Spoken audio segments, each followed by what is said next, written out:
और अब बात दिल्ली के लॉ एंड ऑर्डर की, जिसे बेहतर करने के लिए कल गृह मंत्री अमित शाह ने दिल्ली के मुख्यमंत्री, मुख्य सचिव और दिल्ली पुलिस कमिश्नर के साथ एक बैठक की। अमित शाह ने साफ साफ कहा है कि सुरक्षा के सवाल पर किसी भी तरह की कोताही बर्दाश्त नहीं की जाएगी।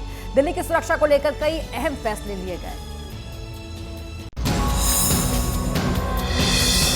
गृह मंत्रालय की इसी बैठक में सुरक्षित दिल्ली को लेकर प्लान तैयार किया गया। बैठक में कई अहम फैसले लिए गए। गृह मंत्री अमित शाह ने कहा कि दिल्ली के वरिष्ठ नागरिकों, महिलाओं और बच्चों को सुरक्षित वातावरण देकर आमजन की समस्याओं का निराकरण हमारी प्राथमिकता है। डीसीपी स्तर के अधिकारी जन सुनवाई कैंप आयोजित कर जनता की समस्याओं का त्वरित समाधान सुनिश्चित करें। लॉ एंड ऑर्डर में किसी तरह की कोताही बर्दाश्त नहीं की जाएगी, इसलिए लगातार खराब प्रदर्शन करने वाले थानों और सब डिविजन के खिलाफ सख्त कार्रवाई हो। गृह मंत्रालय में हुई इस बैठक में ये भी फैसला किया गया है कि अवैध घुसपैठ पर कड़ी कार्रवाई होगी।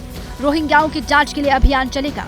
कंस्ट्रक्शन मामलों में दिल्ली पुलिस को मंजूरी नहीं लेनी होगी। राष्ट्रीय सुरक्षा के संदर्भ में जीरो टॉलरेंस टू क्राइम को लेकर बहुत गंभीरता से काम होगा।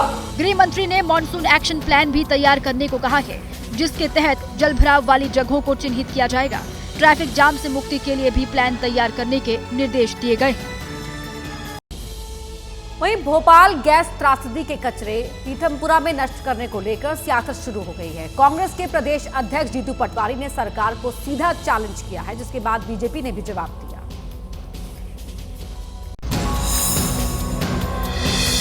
मध्य प्रदेश के पीथमपुरा में यूनियन कार्बाइड का कचरा नष्ट करने की प्रक्रिया जारी है। इस बीच राजनीति गर्म है। कांग्रेस ने अब इलाके में जमीन के पानी की जांच की मांग कर दी है। सरकारी विशेषज्ञों का ये कहना है कि सरकारी कचरा नहीं। मैं चुनौती देता हूँ मुख्यमंत्री, आप किसी एजेंसी को भेज के वहाँ के जल स्तर को चेक कर लें। अगर नहीं निकला तो मैं सार्वजनिक माफी मांगूंगा। कांग्रेस के आरोप के बाद राज्य के सीएम मोहन यादव ने पलटवार किया और कांग्रेस के दावों को गलत बताया। ये उन कांग्रेस का ही कचरा था। भूल गए वो क्या कांग्रेस ने मौत बांटी थी भोपाल में। 10 लाख से ज्यादा लोग यूनियन कार्बाइड में अगर मारे गए तो कांग्रेस के तत्कालीन प्रशासन की लापरवाही थी और कांग्रेस ने सालों तक इस बीमारी को फैलाए रखा और वो एक तरफ भोपाल को मरने के लिए छोड़ गए और दूसरी तरफ डराने का काम कर रहे हैं। माफी मांगना चाहिए, शर्म आना चाहिए उनको। भोपाल गैस त्रासदी के 40 साल बाद ये कचरा जलाया जा रहा है। मामला सुप्रीम कोर्ट भी गया था, लेकिन सर्वोच्च अदालत ने इस पर रोक लगाने से इनकार कर दिया, जिसके बाद कचरे को नष्ट करने की प्रक्रिया चल रही है। वहीं नई दिल्ली की सुंदर नर्सरी में भव्य सूफी संगीत महोत्सव जहान खुसरो 2025 का आयोजन हुआ, जिसमें पीएम मोदी ने शिरकत की और इस महोत्सव को हिंदुस्तानी संस्कृति की अनमोल विरासत बताया।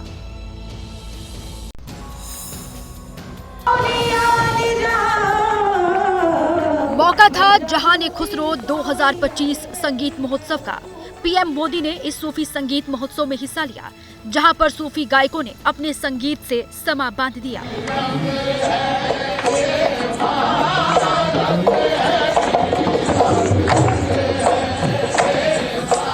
सूफी गायकों की प्रस्तुति का पीएम मोदी ने भी खूब आनंद लिया, जिसमें हिंदुस्तानी संस्कृति की झलक भी दिखी। इस दौरान सूफी गायकों ने कृष्ण भजन भी गाया, जिसने यहाँ के माहौल को ही गंगा जमनी तहजीब के रंग से भर दिया।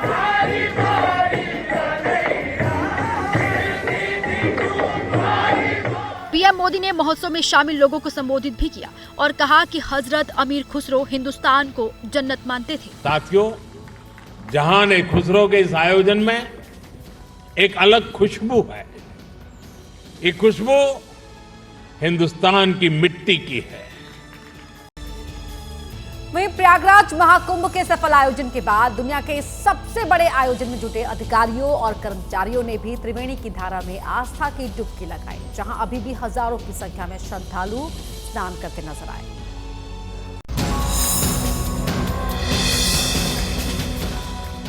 दुनिया के सबसे बड़े आयोजन महाकुंभ का भले ही समापन हो गया हो, लेकिन त्रिवेणी की धारा में आस्था की डुबकी लगाने का दौर अभी तक थमा नहीं है, जहां पर आम श्रद्धालुओं को पवित्र स्नान में मदद करने वाले तमाम अधिकारियों और कर्मचारियों ने भी त्रिवेणी की धारा में आस्था की डुबकी लगाई।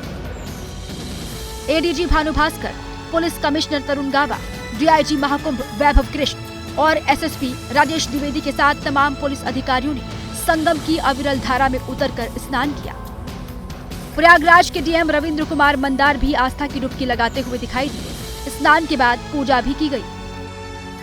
दूसरी ओर महाकुंभ के समापन के बाद शाम के वक्त हजारों आम श्रद्धालुओं ने भी संगम में आस्था की डुबकी लगाई। महाशिवरात्रि पर पवित्र स्नान के बाद 45 दिन बाद महाकुंभ का समापन हुआ है। सनातन के इस समागम में 66 करोड़ से ज्यादा श्रद्धालुओं ने आस्था की डुबकी लगाई। रमजान के लिए मौलाना रशीद फिरंगी महली ने एडवाइजरी जारी की, जिसमें उन्होंने मुसलमानों से सेहरी के वक्त शोर शराबा नहीं करने और पड़ोसियों का ध्यान रखने की अपील की, जिस पर देवबंद उलेमा के मौलाना इसाक गोरा ने सवाल खड़े कर दिए। बार बार अनाउंसमेंट या बार बार ऐलानात और शोरगुल ना करें, जिससे जो आपके अड़ोस पड़ोस में लोग रहते हैं उनको किसी दिक्कत और परेशानी का सामना ना करना पड़े। और इस मुबारक महीने में मुल्क की तामीर, तरक्की और हिफाजत के लिए भी जरूर दुआएं करें।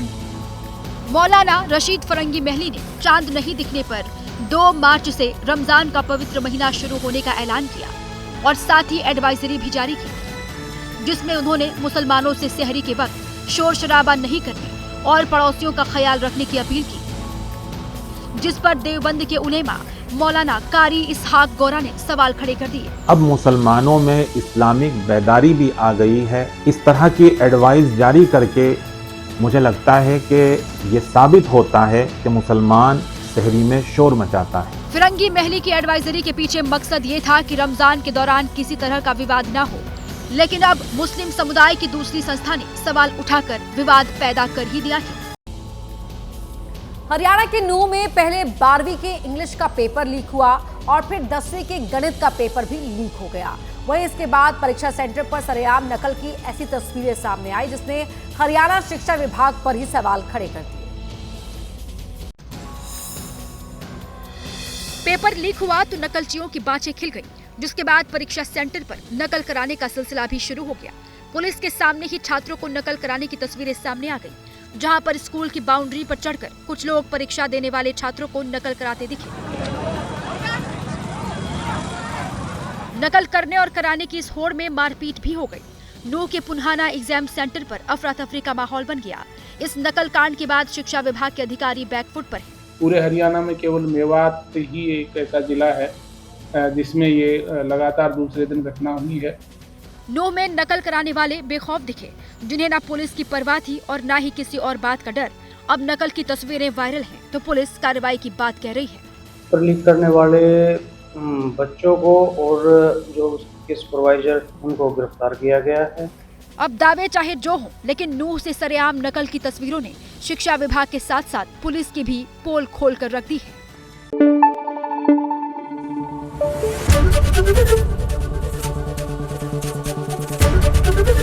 ABP न्यूज आपको रखे आगे।